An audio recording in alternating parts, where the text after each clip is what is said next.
Pemirsa, selamat malam. Anda menyaksikan Prime Talk Tajam Mendalam bersama saya Rory Asyari. Selama lebih dari 6 dekade, Pertamina telah tumbuh menjadi salah satu roda penggerak pembangunan dan juga perekonomian bangsa dengan tujuan akhir, kedaulatan dan kemandirian energi. Nah, kedaulatan energi dilakukan dengan berbagai cara seperti mendorong peningkatan produksi, penurunan impor migas dan BBM, membangun infrastruktur energi dan yang utama adalah penyediaan energi yang adil dari timur hingga barat. Lalu seperti apa sebenarnya kinerja Pertamina selama 62 tahun ini?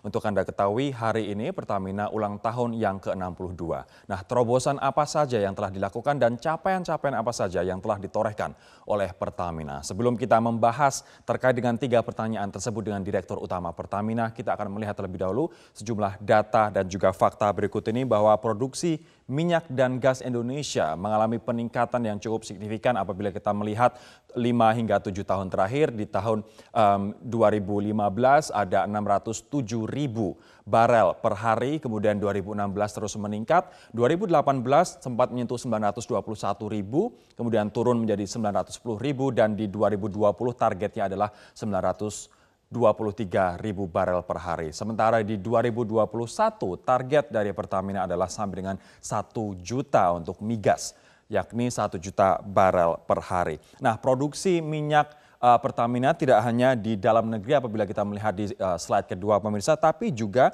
ada di luar negeri. Setidaknya ada 13 negara di mana ini merupakan tempat-tempat atau spot-spot produksi dari Pertamina. Nah, dari luar negeri ini minyak yang dihasilkan mencapai 101 ribu barel per hari, sementara untuk gas mencapai 268 juta kaki kubik per hari. Ini adalah nilai yang cukup signifikan. Nah, Anda bisa melihat peta 13 negara di mana mega proyek Pertamina berada. Ini ada di 13 negara, diantaranya ada di Aljazair, kemudian Angola, Tanzania, Gabon, Namibia, ini banyak di benua Afrika begitu, ada juga Nigeria, bahkan ada juga di Malaysia, kemudian Irak. Apabila kita ke Amerika Utara, di sana ada di Kanada, kemudian ada di Kolombia, Amerika Latin, kemudian Italia, Prancis, dan juga Venezuela. Total ada 13 negara mega proyek Pertamina yang berada di luar negeri dengan sumbangan minyak yang cukup signifikan.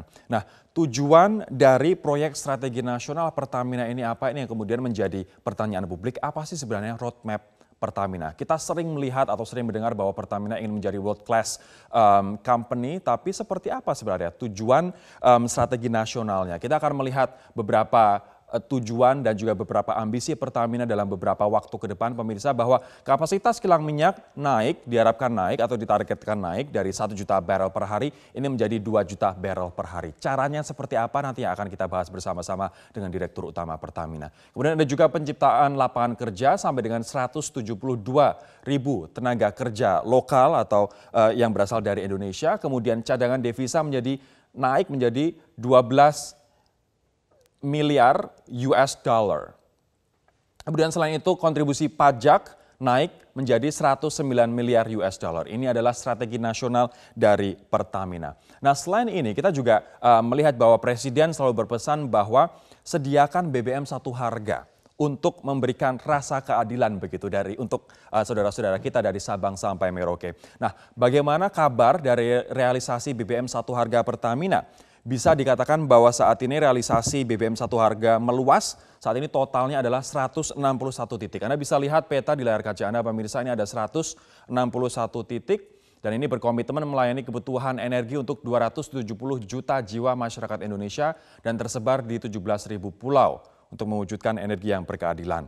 Titik-titik mana saja? 161 ini di Sumatera ada 28 titik, Jawa dan Bali 5 titik, kemudian Kalimantan 35 titik, Sulawesi 18 titik, Nusa Tenggara 25 titik, Maluku 17 titik, dan Papua 35 titik.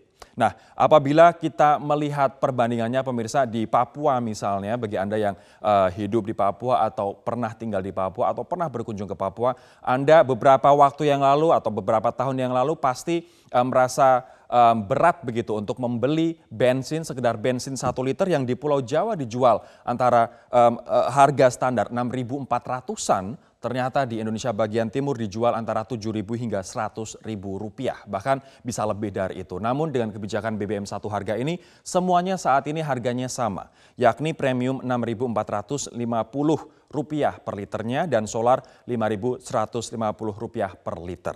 Nah, kemudian pertanyaannya muncul, kalau misalnya BBM dijual satu harga untuk daerah-daerah yang susah dijangkau, bukankah Pertamina rugi? Kenapa ini terus dilakukan oleh Pertamina? Bagaimana mengatasi kerugian ini? Apa solusinya? Kita nanti akan membahas pertanyaan-pertanyaan ini dengan Direktur Utama Pertamina, Ibu Nike Widiawati. Bu Nike, selamat malam, senang bertemu kembali Bu. Malam. Dan juga selamat ulang tahun untuk Pertamina yang ke-62. Ya, Hari ini ulang tahun ya Bu ya? Iya, ke-62 tahun. Saya ingin sebelum kita membahas pertanyaan-pertanyaan tadi yang banyak muncul dari presentasi saya ingin bertanya terlebih dahulu di ulang tahun yang ke-62 tahun ini, maksud dari tema energi unggul Indonesia Maju ini apa yang ingin diusung oleh Pertamina? Roadmap seperti apa yang ingin dibuat dengan tema ini, Bu?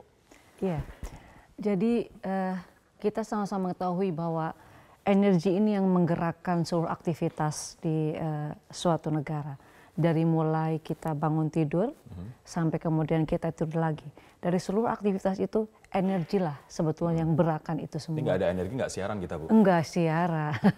Oleh karena itu ini yang akan kita lakukan seluruh produksi kita, seluruh distribusi kita akan lakukan. Supaya kalau kebutuhan energinya terpenuhi, maka seluruh program pemerintah ini bisa terlaksana dan Indonesia Maju ini bukan hanya slogan, tapi bisa terrealisasikan. Saya ingin membagi diskusi ini ke dalam 3 subtopik sebenarnya. Soal upstream, midstream, dan juga downstream. Soal upstream terlebih dahulu Bu. Terkait dengan kita selalu menginginkan bahwa kita mandiri, swasembada, energi. Apa strategi Pertamina ke depan agar kita bisa mandiri dan juga kita bisa memiliki kedaulatan serta kita swasembada energi? Iya, jadi kalau kita lihat sebetulnya tahapannya yang pertama kita harus menuju yang namanya ketahanan energi dulu. Jadi ketahanan energi adalah kondisi di mana kita bisa menyediakan kebutuhan energi. Jadi hari ini kita masih perlu sadari bahwa sebagian dari kebutuhan energi kita ini masih perlu kita impor. Jadi kita masih belum bisa memenuhi kebutuhan itu sendiri. Seberapa banyak itu Bu? Jadi kalau kita lihat secara proporsional dari sisi upstream dulu ya. Dari sisi upstream sekarang sudah mengecil, hanya tinggal 10% saja yang kita masih impor. Jadi 90% ini sudah dipenuhi oleh produksi dalam negeri. Dari sisi upstream sendiri sebetulnya kita masih punya potensi untuk menekan lagi sehingga tidak perlu untuk kondisi hari ini ya, yaitu dengan peningkatan penggunaan biodiesel. Jadi kita sudah mulai per 27 November kemarin penggunaan B30 sehingga itu pun nanti produksi solar kan bisa kita kurangi lagi sehingga kita shifting. Jadi ada beberapa peluang di mana kita bisa sebetulnya mengurangi adalah dengan energi alternatif yang dimiliki oleh Indonesia sebetulnya. Jadi targetnya kalau misalnya tadi di upstream 10% Bu, selama 2-3 tahun lagi apakah kita akan bebas impor untuk upstream sphere ini? Belum ya, karena begini. Kalau kita ingin mengembangkan upstream, produksi upstream, memang ini kan perlu waktu. Dan kita melihat bahwa kita perlu melakukan penemuan atau giant discovery dalam hal ini. Nah, kita harus melihatnya begini, tahapannya adalah kita hari ini, dalam 5 tahun kita melakukan eksplorasi, Pertamina telah memiliki 2,3 miliar barel setara minyak itu adalah cadangan. Cadangannya sekarang ada 2,3 miliar barel. Yang ini yang kemudian kita lakukan nanti untuk produksi lebih lanjut. Nah, ini yang perlu kita eksplorasi dan kemudian selain itu untuk sumur-sumur yang hari ini memang sudah berproduksi, kita pun sudah mulai menerapkan enhanced oil recovery. Jadi untuk lebih meningkat lagi produksinya. Mulai tahun gitu betul. Ya, jadi kalau dilihat tadi dari grafik yang tadi, mulai tahun 2021 itu untuk migas kita produksi akan mulai di atas 1 juta barel per hari. Namun konsumsi meningkat juga. Akibat pertumbuhan ekonomi yang juga meningkat Bu. Jadi demand juga meningkat juga. Nah ini cara dari Pertamina untuk catch up dengan permintaan atau kebutuhan yang meningkat seperti apa nanti kita akan bahas Bu Nika, namun kita akan jeda terlebih dahulu. Kita nanti masih akan membahas terkait dengan strategi Pertamina untuk mewujudkan swasembada dan juga ketahanan energi. Kami akan segera kembali sesaat lagi.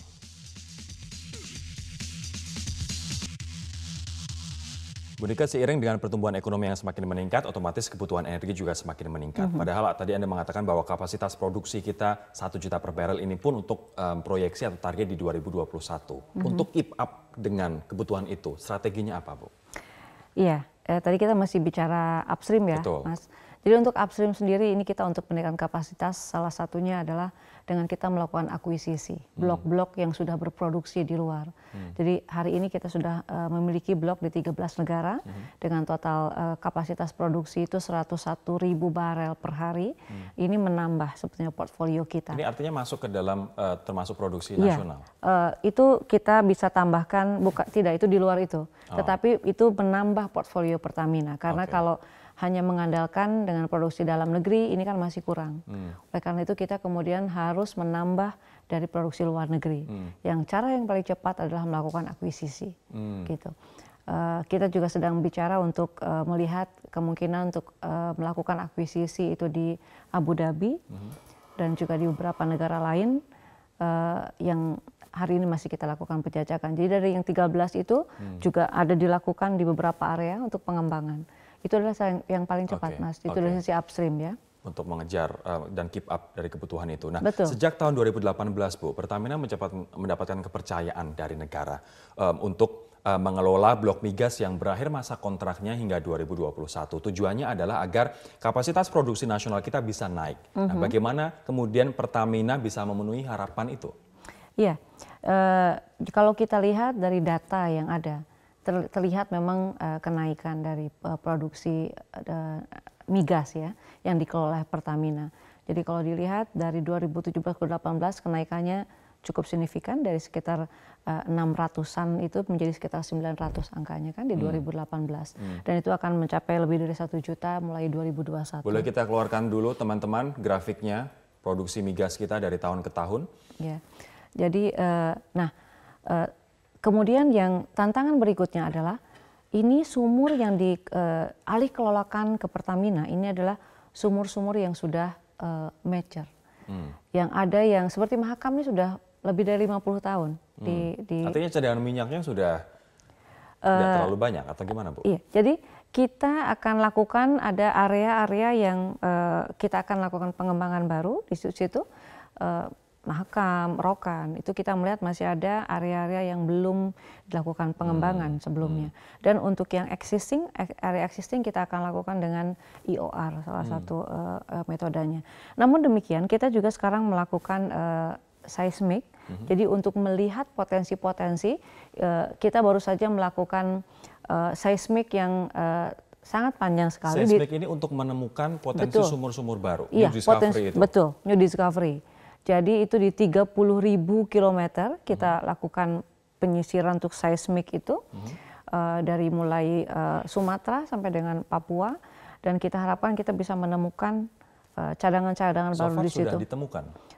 In progress sekarang, karena itu kan perlu waktu antara 6 bulan sampai 1 tahun. Jadi kita harapkan itu, dan kita lihat juga ada potensi di daerah Sumatera Selatan, ini juga sedang kita lakukan seismik. Jadi potensi-potensi itu kita kejar terus untuk bisa menambah nantinya produksi. Selain sumur-sumur yang sudah ada, Pertamina terus mencari sumur-sumur potensi sumur baru dengan di area baru. Tadi. Betul. Nah, terkait dengan cadangan migas, Bu, saya ingin tanya sebenarnya, cadangan migas kita ini saat ini kondisinya seperti apa, Bu? Ya, kalau cadangan migas yang hari ini yang sudah dilakukan oleh Pertamina, di tangan Pertamina itu adalah 2,3 juta barel itu yang kemudian siap akan kita lakukan eksplorasi lebih lanjut. Jadi ini yang kita garap ke depannya. Dan ada beberapa lagi tambahan nanti di mulai pertengahan tahun depan itu juga akan kita tambah lagi. Jadi cukup promising kita lakukannya, baik itu pengembang dalam negeri maupun melakukan akuisisi di luar negeri. Nah, ini terkait dengan cadangan migas, apakah kita hanya mengandalkan cadangan migas dari dalam negeri saja? Ya kita juga harus lakukan akuisisi dari luar. Dan itu terus dilakukan oleh Pertamina? Harus, karena seluruh perusahaan migas dunia juga melakukan hal seperti itu. Jadi merger acquisition itu hal yang biasa dilakukan gitu. Jadi kan ini multi source. Karena begini, dalam kita nanti memproduksikan kilang ini, kita kan harus menggunakan beberapa jenis crude, dari mulai heavy crude, kemudian light crude, ada yang very heavy dan sebagainya, itu kan kombinasi. Itu dari berbagai blok. Bisa saja yang sekarang misalnya heavy crude di Indonesia ini hanya ada di 2 blok besar. Jadi kemudian light crude yang bagus juga kita lihat ada di beberapa negara. Jadi inilah pentingnya kita melakukan portfolio di beberapa negara. Untuk memenuhi kebutuhan yang berbeda-beda itu. Kalau betul. tadi kita lihat grafiknya Bu, Anda bahwa proyeksi ke depan strategi nasional adalah dari 1 juta barel per hari menjadi 2 juta barel per hari. Kita untuk meraih 1 juta aja ini baru proyeksi untuk 2021, apalagi 2 juta barel per hari. Strateginya konkretnya akan seperti apa untuk? Jadi kalau yang tadi 1 juta ke 2 juta itu adalah kapasitas kilang minyak. Hari ini ya di midstream ya. Hari ini install capacity adalah 1 juta barel per hari. Kita akan membangun ada 6 proyek yang akan kita bangun. Jadi 4 adalah mengupgrade dan menambah kapasitas dari existing refinery, dan yang 2 adalah membangun new refinery. Nanti kita akan bahas lebih jauh soal kilang ini, apalagi tadi pesan dari Presiden adalah ingin ada pembangunan kilang baru begitu Bu. Tapi yang jelas ini terkait dengan saya masih tertarik dengan bagaimana pemenuhan energi secara general. Yakni tadi Ibu mengatakan ada penggunaan B30. Artinya ada campuran dari energi alternatif di sana. Progresnya sejauh apa? Jadi yang namanya kita mulai dari biodiesel karena ini kan sudah diterapkan. Ada 3 jenis sebetulnya. Yang pertama adalah yang hari ini kita tahu sebagai B20 atau B30, itu mencampur antara FAME itu dengan solar. Sudah dilakukan. Jadi hanya blending biasa saja. Dan yang kedua adalah co-processing. Jadi kita menginjek turunan pertama dari CPO, ya, yang kita sebut refined, bleached, and deodorized palm oil. Itu kita injek, itu kita lakukan di kilang di Dumai. Ya, itu kita sudah bisa sampai dengan 20% kita lakukan injection. Nah, yang ketiga ini yang kualitasnya yang paling bagus, yaitu hydrotreated virgin oil. Ini yang kalau orang menyebutnya B100. Jadi murni nih CPO saja. Apakah kita akan ke sana? Ya. Kita akan membangun di Pelaju. Berarti kita akan menggantikan energi yang tidak terbarukan dengan energi terbarukan, yakni 100% itu. Secara teknologi ini bisa kita lakukan dan Indonesia memiliki cadangan CPO yang cukup besar. Artinya kita akan melihat solar nanti akan digantikan oleh B100 ini, oleh CPO ini Bu? Iya. Oke, tahun berapa Bu Nika? Iya, jadi kalau kemarin kita sudah berhitung mengenai guarantee supply dari CPO-nya itu sendiri. Kita akan lakukan bertahap. Setelah B30 kita akan naikkan ke B50. Jadi bertahap mungkin ya sampai dengan 10 tahun ke depan ini kita melihat B50. Sedangkan B100 ini kita melihat dari kesiapan dari usernya itu sendiri. Dari industri, kemudian dari otomotif, ya mesin. Tetapi secara teknologi ini kita akan bangun ini di Pelaju. Dan kita mampu untuk membangun itu. Baik, nanti kita akan beralih ke soal midstream Bu. Kilang, Presiden tadi di headline juga mengatakan bahwa dia akan mengawasi sendiri pembangunan kilang-kilang baru. Nah, seperti apa Pertamina kemudian mewujudkan harapan dari Presiden? Kami akan kembali sesaat lagi. Oh, itu urusan migas. Urusan yang berkaitan dengan impor migas, urusan yang berkaitan dengan B20, B30. Saya ingin urusan yang berkaitan dengan defisit transaksi berjalan, defisit neraca perdagangan kita bisa diturunkan kalau impor migas bisa dikendalikan dengan baik, dan juga lifting produksi dari minyak dan gas juga bisa dinaikkan. Intinya mereka menyanggupi itu. Yang kedua juga penggunaan B30 yang akan dimulai Januari awal juga agar itu betul-betul dilaksanakan dan dikawal sehingga juga bisa menurunkan impor minyak kita. Intinya dua itu. Soal mafia migas benar ada arahnya Pak Ahok juga. Soal mafia Ya itu ke situ larinya. Juga pembangunan kilang minyak. Lupa tadi. Pembangunan kilang minyak itu harus. Masa sudah 34 tahun kita nggak bisa membangun kilang minyak. Kebangetan. Saya suruh kawal betul, akan saya ikuti terus juga progresnya, persentasenya sampai sejauh mana. Ya. Saya ingin mulai dari poin ketiga yang disampaikan oleh Presiden, pembangunan kilang minyak. Masa 34 tahun kita nggak bisa bangun kilang minyak. Di bawah Bu Nika, bagaimana progres pembangunan atau pengembangan kilang minyak?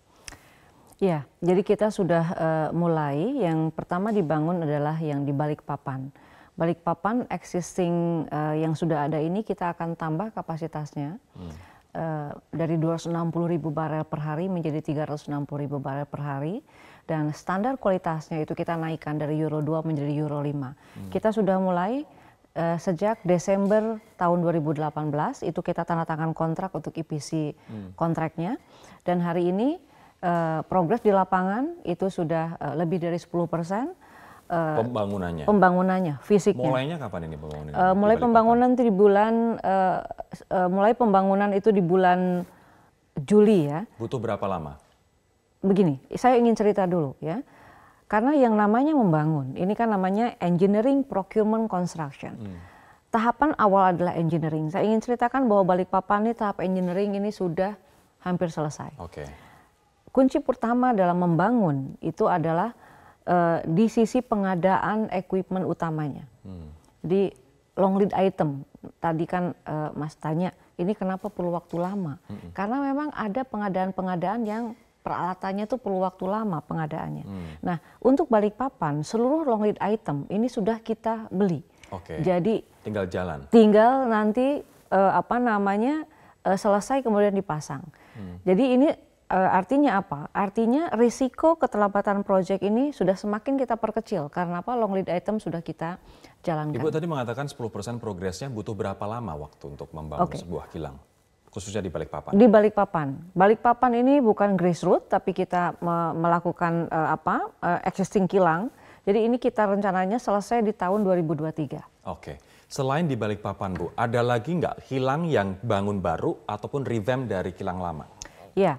Jadi yang sudah progresnya ya, selain tadi Balikpapan, ya saya ingin cerita juga ya, Balikpapan ini sekarang tenaga kerja yang sudah bekerja di sana sudah lebih dari 2.500 orang. Jadi sudah kelihatan ada crowd yang cukup di sana, dan sebagian besar adalah dari pekerja lokal. Nah, yang proyek yang kedua yang sudah berjalan adalah yang kita sebut GRR Tuban, Grassroots. Itu proyek baru. Kilang yang diintegrasikan dengan petrokimia. Pabrik petrokimia itu di Tuban, kapasitasnya 300.000 barel per hari. Jadi kita di sana kemudian lahan sebagian, setengahnya itu sudah tersedia karena kemarin lamanya permasalahan adalah permasalahan lahan. Klasik, Bu. Klasik. Dan ini sudah beres sekarang? Belum semuanya. Oke. Tapi total berarti akan ada berapa yang di revamp sama pembangunan kilang baru? Ada 6. Ada 6 ya.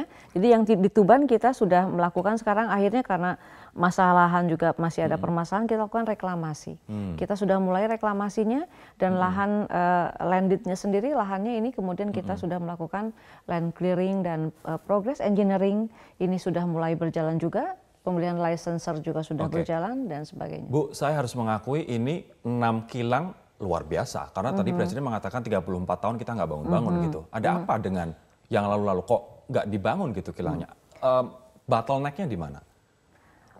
Sebaiknya kita bicara ke depan saja, karena saya pun nggak tahu jawabannya apa ya. Ibu nggak tahu jawabannya. Oke. Tapi yang jelas di masa kepemimpinan Ibu ingin bangun. Nah, dan saya ingin cerita itu. tadi kan gimana caranya mempercepat, karena Bapak Presiden maunya bagaimana supaya cepat. Nah, ini saya ingin memberi satu adalah kilang Balongan, RDMP Balongan, kilang existing juga.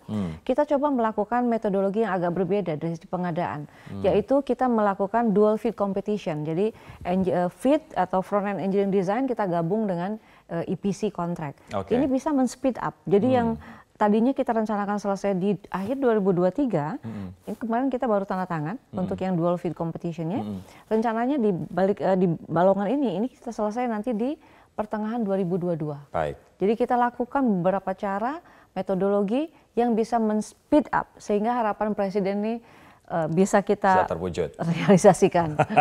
Oke, saya ingin nanti kembali Bu dengan pertanyaan, kita harus jeda terlebih dahulu. Menurunkan current account deficit ini selalu ditekanan oleh Presiden. Kemudian juga kabar dari BBM satu harga seperti apa? Dan apakah Ibu akan mengekspansi lebih terkait dengan BBM satu harga ini? Kami akan kembali sesaat lagi. Oke, Bu Nike, bagaimana kabar BBM satu harga Bu? Di 162 ya titik di seluruh Indonesia, bagaimana progresnya? Progresnya kita sudah selesaikan semua. Dari target 160 lokasi, ini kita sudah membangun di 161 lokasi. Jadi kita lebih satu. Iya, dan semuanya sudah dilaksanakan sebelum akhir tahun. Jadi kemarin di triwulan ketiga ini sudah kita selesaikan. Apakah akan ada penambahan lagi misalnya untuk tahun depan akan berapa banyak? Ini kan program pemerintah, jadi Pertamina sendiri siap untuk menjalankan program pemerintah. Karena pada dasarnya ini adalah menjadi hak seluruh masyarakat ya untuk mendapatkan energi. Nggak rugi Pertamina? Secara volume tidak terlalu banyak ya, kalau dibandingkan dengan total penjualan nasional. Artinya dengan menjual harga sama standar ke 161 tempat itu secara volume kecil artinya nggak terlalu merugikan keuangan Pertamina, Bu? Tidak sama sekali. Oke, kenapa ini terus dilanjutkan? Ya karena masyarakat memang harus mendapatkan energi. Ini kan energi berkeadilan. Saudara-saudara kita di 3T, di Papua, kemudian di pulau-pulau lainnya yang selama ini belum mendapatkan harga yang sama, mereka kan berhak mendapatkan harga BBM yang sama dengan kita. Tapi kemudian orang juga berpikir, bukankah ini nanti Pertamina rugi? Kalau Anda tadi mengatakan tidak signifikan, seberapa tidak signifikan sebenarnya volume yang diberikan dengan BBM satu harga ke saudara-saudara kita di daerah 3T? Ya, sebagai gambaran hari ini setelah 161 lokasi, ini sampai akhir tahun itu hanya 0,38% dari volume nasional. Jadi tidak banyak. Tidak banyak untuk Pertamina. Iya. Presiden tadi juga di pernyataannya Bu menyinggung soal current account deficit. Bagaimana kemudian Pertamina bisa menyumbangsi atau berkontribusi pada penurunan CAD. Apa langkah Pertamina? Iya, jadi current account deficit karena migas memang betul terjadi. Karena Indonesia sejak tahun 2002 itu sudah menjadi net importer. Yang kita lakukan adalah yang short term kemarin janji saya sendiri kepada Pak Presiden adalah bagaimana kita menurunkan import crude. Jadi kita menambah kemudian mengoptimalkan crude domestik. Sebagai gambaran, tahun-tahun sebelumnya crude domestik yang porsi dari K3S yang selama ini diekspor itu, kita hanya membeli sekitar 12,3 ribu barel per hari. Hari ini kita sudah membeli menjadi sekitar 130 ribu barel per hari. Kalau kita hitung, tambahan sekitar 110 ribu barel per hari itu dalam setahun kita rupiahkan itu sekitar 43 triliun. Jadi ini sebetulnya mengurangi import, artinya mengurangi cadangan devisa negara yang biasanya terbang keluar karena import. Itu satu. Impor kita berkurang. Iya. Yang kedua adalah dari sisi produk BBM yang selama ini kita kemudian import juga. Kita sudah mengurangi import. Yang pertama adalah sejak bulan Maret kita sudah tidak lagi import solar tahun ini. Dan juga sejak bulan April sudah tidak import aftur. Jadi kalau kita lihat berapakah penurunannya, totalnya adalah sekitar 25 juta barel yang kita turunkan, tidak kita import lagi. Kalau dirupiahkan itu kurang lebih 31 triliun. Artinya itu pun sebetulnya mengurangi lagi CAD. Defisit itu. Itu kedua. Yang ketiga, kita malah sudah ekspor. Apa saja yang diekspor? Aftur dan ada batang. Tapi yang paling penting adalah kita aftur ini sudah impor. Mulai bulan ekspor, bulan Juli. Kita mulai. Dari awalnya impor, sekarang kita ekspor aftur. Iya, betul. Dan itu angkanya sekitar 12,7 triliun. Untuk apa, dari mulai Juli. Rahasianya apa kok bisa dari impor kemudian kita ekspor aftur? Apa yang dilakukan? Iya, performance kilang ini kita perbaiki. Sehingga produksi meningkat. Dan kemudian dengan telah selesainya proyek yang di Cilacap, itu proyek Langit Biru, ini menambah kapasitas produksi kita, khususnya untuk produk-produk tertentu yang bernilai tambah tinggi, ini naiknya juga banyak. Saya juga mengenal ada produk-produk Pertamina untuk lubrikan yang juga diekspor, Bu. Seberapa kontributifkah terhadap performa Pertamina untuk lubrikan ini? Lubrikan ini sekarang sudah kita jual di 17 negara. Ya, dan penjualannya nih signifikan kenaikannya dari tahun ke tahun. Jadi ini juga sesuatu yang akan kita dorong terus, dan kita sekarang sudah mulai masuk juga ke bisnis bunkering di Singapura. Oke, saya nanti akan tanya, ini segmen terakhir nanti saya akan tanya kontribusi Anda Pertamina dalam hal ini kepada APBN dari pajak, kemudian komitmen besar Pertamina pada masyarakat Indonesia ke depan. Setidaknya di bawah kepemimpinan Anda dan juga periode Pak Jokowi sampai 2024. Kami akan kembali sesaat lagi.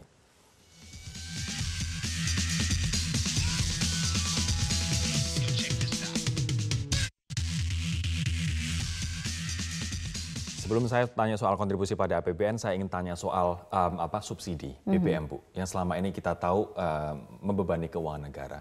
Subsidi BBM untuk 2020 dan untuk kedepannya akan sebesar apa? Kalau harapan pemerintah ini kan harus turun ya, subsidi itu. Dan kita di Pertamina sendiri sebetulnya mendorongnya ke arah bagaimana supaya penggunaan BBM subsidi ini menurun. Karena kita harapkan masyarakat tuh langsung berpindah ke BBM yang lebih ramah lingkungan. Jadi dari premium kemudian pindah ke Pertamax, kemudian dari solar juga demikian. Jadi ini harapan kita.